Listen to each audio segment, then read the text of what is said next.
अब इस पूरे मैटर में हमारे संरक्षक, असिस्टेंट प्रोफेसर पॉलिटिकल साइंस इन बगड़ू, डॉक्टर लक्ष्मी नारायण बेनीवाल, जो आपके बीच में बैठे हैं। निशा देख रही है, थोड़ा अचंभा कर रही है कि इतनी बड़ी पोस्ट, ये बेटा बहुत बड़ी पोस्ट होती है एक कॉलेज लेक्चरर की। और लक्ष्मी नारायण जी इस हिमालय एजू हब के संरक्षक है, गार्जियन है, और नवरोम जी डायरेक्टर हैं। और वैसे बेटा डायरेक्टर हो आप, बच्चे हमारे डायरेक्टर हैं, हम तो एक वो निमित्त हैं। ठीक है, प्रभु ने आशीर्वाद दिए, हम काम कर रहे हैं। तो मैं लक्ष्मी नारायण जी को मंच पे बुलाऊंगा कि वो आपको, पूरे परिवार को, स्टाफ को बताएं। उसके बाद पुरस्कार वितरण, उसके बाद में भोजन व्यवस्था। तो लक्ष्मी नारायण जी को मंच पे बुलाऊं, उससे पहले इनके लिए दो शब्द कि यार तुझे कोई जादू तो आता है, कि यार तुझे कोई जादू तो आता है, इसलिए तो आज तक जो खुद का नहीं हो उसका वो तेरा हो जाता है, वो तेरा हो जाता है। तो मैं इन्हीं शब्दों के साथ आवाज दूंगा doctor Lakshmi Narayan Beniwal, associate professor political science. Lakshmi Narayan ji, Give a big hand, please.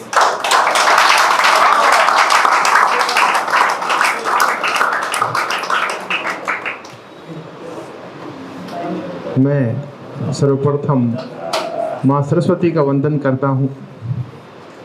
तदुपरांत मैं हिमालय एजू हब परिवार, जिन्होंने मुझे इस लायक समझा कि मुझे ये महती भूमिका मुझे सौंपी।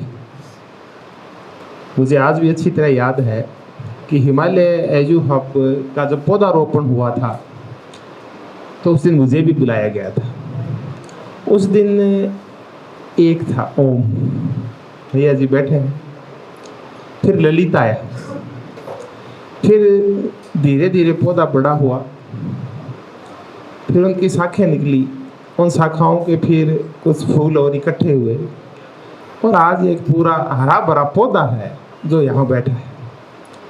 जब पहले दिन इसकी शुरुआत हुई थी तो ये नहीं सोचा गया था कि इतनी जल्दी हम इतना एक बड़ा वृक्ष बन जाएंगे। हालांकि अभी भी वट वृक्ष बनना है, उसमें टाइम लगेगा। और मैं तहे दिल से ये प्रार्थना कर रहा हूँ इस संस्थान के लिए कि अगले साल तक ये वट वृक्ष बन जाए। जिस हिसाब से यहाँ कोलैबोरेशन के साथ, मित्रता के साथ, प्रेम के साथ, समर्पण के साथ, भाईचारे के साथ और डाउन टू अर्थ होके काम किया जा रहा है, मुझे ये लग रहा है कि अगले एक साल में हिमालय एजू हब एक जाना पहचाना नाम होगा सीयूईटी के क्षेत्र में। इस संस्थान को यहाँ तक ले जाने में यहाँ की फैकल्टी की बहुत बड़ी भूमिका है। देखिए, मैं खुद एक संस्थान से जुड़ा हुआ हूँ और मैंने उस संस्थान को भी फर्श से लेके अर्श तक चढ़ते हुए देखा है, आसमान तक जाते हुए देखा है। और उसमें मैंने देखा कि दो चीज़ों की बड़ी महत्वपूर्ण भूमिका होती है। उसमें एक तो चाहिए फैकल्टी का समर्पण निस्वार्थ भाव से। दूसरा, मैनेजमेंट का रोल ये है कि आप कभी भी फील नहीं होने दें कि आप मैनेजर हैं। आपकी जो सुपीरियरिटी है वो आप स्वयं तक रखें। ये मैंने इस संस्थान में भी देखा और जिस संस्थान में मैं काम करता हूँ उसमें भी देखा। किसी भी संस्थान के लिए ये बहुत बड़ी बात होती है कि उसके जो संचालक हैं वो आपसे, इस बच्चों से और फैकल्टी से मित्रवत व्यवहार करें। तो इस संस्थान की सबसे बड़ी विशेषता यही है। मैं लगातार, चूँकि हम सब पुराने परिचित हैं और हम एक ही फील्ड में काम कर रहे हैं और आसपास ही बैठते हैं, तो मैं लगातार इनके संपर्क में रहता हूँ। तो मुझे भी इनसे बहुत कुछ सीखने का मौका मिलता है। सीखने का मौका मिला मुझे इस बार इनसे और ज़्यादा जब ऑफलाइन क्लासेस शुरू हुई। ऑनलाइन क्लासेस में क्योंकि फेस टू फेस संपर्क नहीं हो पाता, बहुत सारी परिस्थितियाँ बिल्कुल अलग होती है। तो इस बार मैंने ये देखा कि जब बच्चों ने एडमिशन ले लिया, उसके बाद फैकल्टीज ने उनको उनके जो माँ बाप उन पर ध्यान देते थे उनसे ज़्यादा ध्यान दिया। और यहाँ तक कि जब बच्चे हॉस्टल पहुँच जाते थे तो उनके पीछे जाके भी उनको और कोई समस्या नहीं आ जाए। छोटी से छोटी समस्या, खाने से लेके सोने से लेके और हर एक समस्या जो उनके जीवन में आई, ये बच्चे शायद यहाँ 40 दिन रहे। इन 40 दिन में फैकल्टीज ने और मैनेजमेंट ने मिलके और जो प्रयास किया, मेरी नज़र में मैंने किसी भी संस्थान में ऐसे प्रयास नहीं देखे आज तक। तो मैं उम्मीद करता हूँ कि ये संस्थान, इससे जुड़े हुए जो भी साथी हैं, वो तहे दिल से अगर ऐसे ही प्रयास करेंगे तो इस संस्थान को बड़ा बनने से कोई नहीं रोक सकता। अब मैं कुछ विद्यार्थियों से बात करूंगा। मैं भी एक दिन ऐसा ही एक सपना लेके यहाँ जयपुर आया था। हमने तो इतना बड़ा सपना हमें देखना सिखाया ही नहीं गया। सिखाया क्या कि कुछ खुद बातें खुद भी देख लेते हैं, कुछ फ्रेंड्स की भूमिका होती है, कुछ सोशल एटमॉस्फेयर होता है और कुछ एजुकेशनल एटमॉस्फेयर होता है, जो ये सब चीज़ें आपको सीखने के लिए, करने के लिए प्रेरित करता है। मैं जिस संस्थान में पढ़ा और जिस समाज से उठा, उनके लिए जयपुर अंतिम स्टेज थी। तो हमने यही सपना देखा कि अगर जयपुर में राजस्थान विश्वविद्यालय के राजस्थान कॉलेज में अगर एडमिशन हो जाए तो आभारी रहेंगे हम ईश्वर के। फिर यहाँ आ गए। आने के बाद मिसगाइड हो गए। शुरुआत में कुछ दिन ठीक से रहे, 6 महीने, फिर उतरे कि 10-11 साल लगे पटरी पे चढ़ते चढ़ते। हाँ, फिर एक बार जब गाड़ी पटरी पे चढ़ गई तो फिर हवाई जहाज ही बना दी उसकी।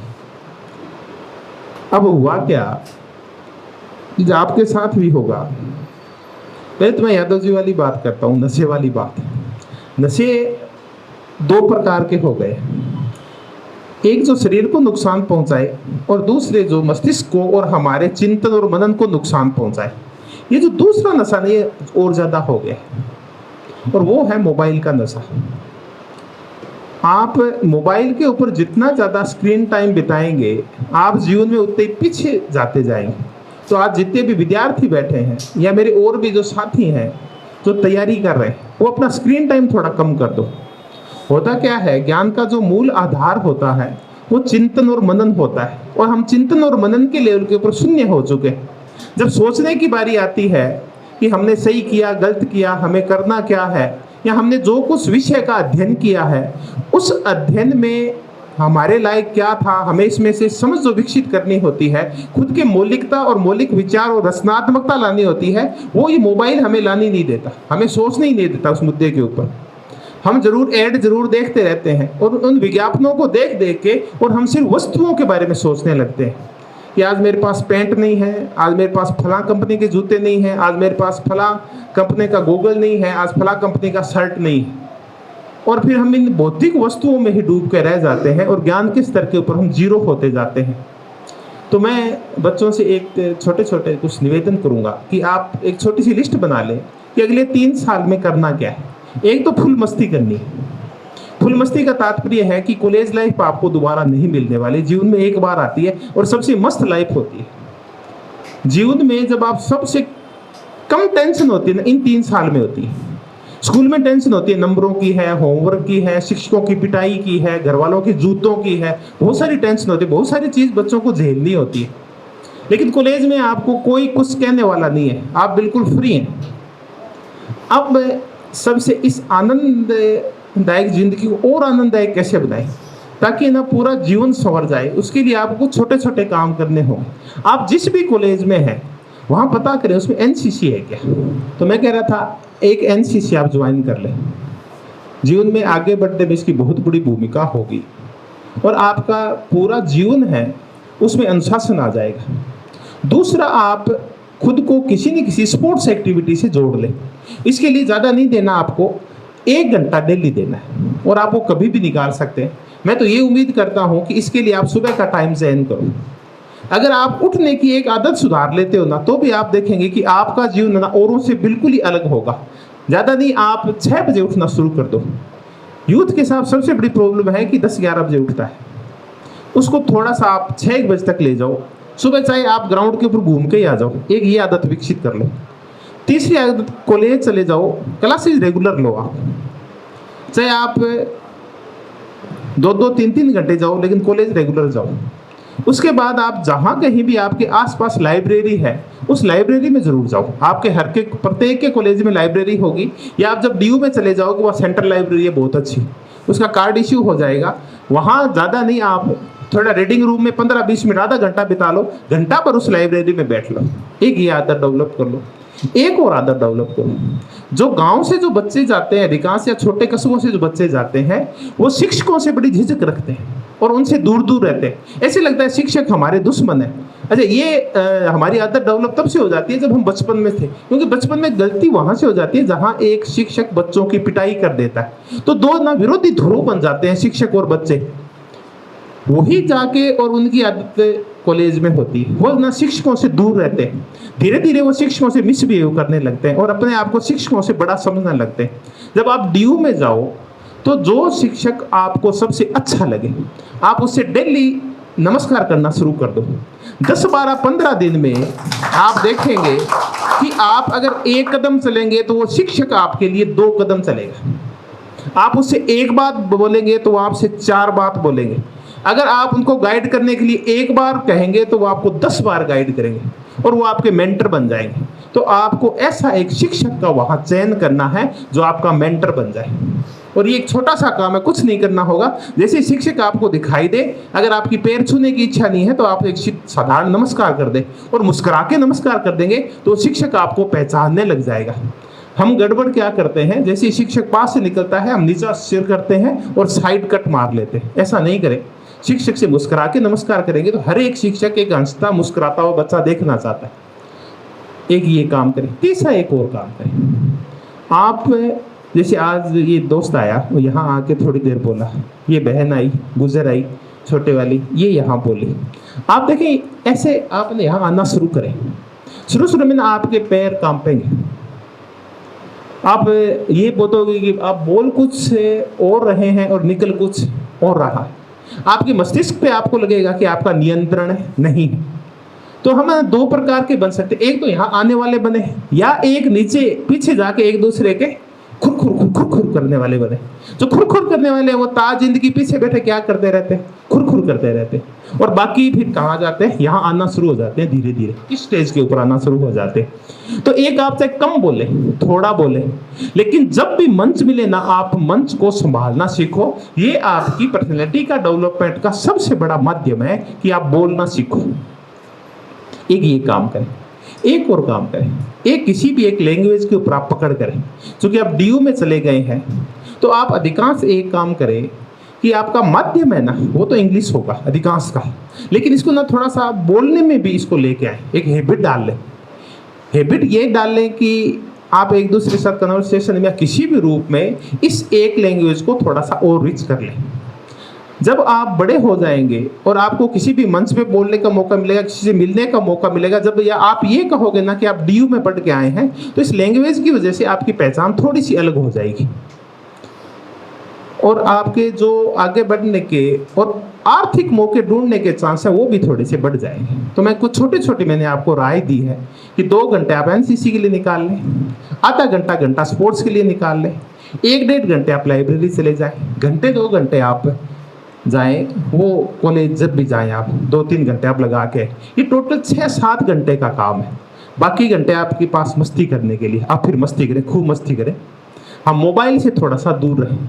आप मोबाइल से दूर रह के और पुस्तकों के जितने ज़्यादा संपर्क में आएंगे, आप देखेंगे ये आपने सोचने की, समझने की और व्यवहार करने की क्षमता है ना, उतनी ही ज़्यादा अच्छी हो जाएगी और आप औरों से बिल्कुल अलग पहचाने जाएंगे। और हम चाहते क्या, हम चाहते यही है कि प्रत्येक व्यक्ति, आप जब बड़े हो जाएंगे तो हो सकता है इस मुद्दे पर सोचना शुरू कर देंगे कि हर एक व्यक्ति अपनी आइडेंटिटी चाहता है, अपनी पहचान चाहता है कि मेरी एक स्वतंत्र पहचान हो। हमारा पूरे जीवन का संघर्ष इसी स्वतंत्र पहचान के लिए चलता है। तो ये 4-5 काम कर लेंगे ना, तो अगले साल भर में ही आपकी एक स्वतंत्र पहचान बन जाएगी आपकी कक्षा और आप लीडर बन जाएंगे उस कक्षा के। और कोशिश करें कि आपके जीवन के जिस भी क्षेत्र में रहें आप लीडर बन के रहें। मेरी आप सबसे यही कामना है कि आप अपने जीवन में एक लीडर के रूप में पहचाने जाएं। जिस भी क्षेत्र में आप जाएं, आप अग्रणी रहें। आप अच्छे नागरिक बने, आप अच्छे मानव बने, आप अच्छे सिविल सर्वेंट बने, आप अच्छे नेता बने, आप अच्छे अर्थशास्त्री बने, आप अच्छे वैज्ञानिक बने या आप अच्छे शिक्षक बने। आप कोशिश ये करें कि आप सबसे आगे हो। और आगे होने के मैंने आपको 3-4 टिप्स बताई। मुझे हिमालय एजू हब के मैनेजमेंट ने और आप सब ने इस लायक समझा कि मुझे बोलने के लिए 2-4-5 मिनट का टाइम दिया। मैं आपका तहे दिल से शुक्रगुजार हूँ। मैं शुक्रगुजार हूँ हिमालय एजू हब के सारे स्टाफ का, जिनकी वजह से आज इतना अच्छा प्रोग्राम संपन्न हो रहा है और जिनकी वजह से मेरे जैसे व्यक्ति को आज मंच मिला, मौका मिला आप सबसे रूबरू होने का, आप सबसे मुखातिब होने का। तो मैं प्रकृति से और ईश्वर से यही दुआ करता हूँ कि आप जैसे अच्छे लोग, सकारात्मक लोग इस संस्थान से यूं ही जुड़े रहें और अपना समर्पण और अपना प्रेम इस संस्थान के प्रति ऐसे ही बनाए रखें। आप सबका तहे दिल से धन्यवाद, बहुत बहुत धन्यवाद।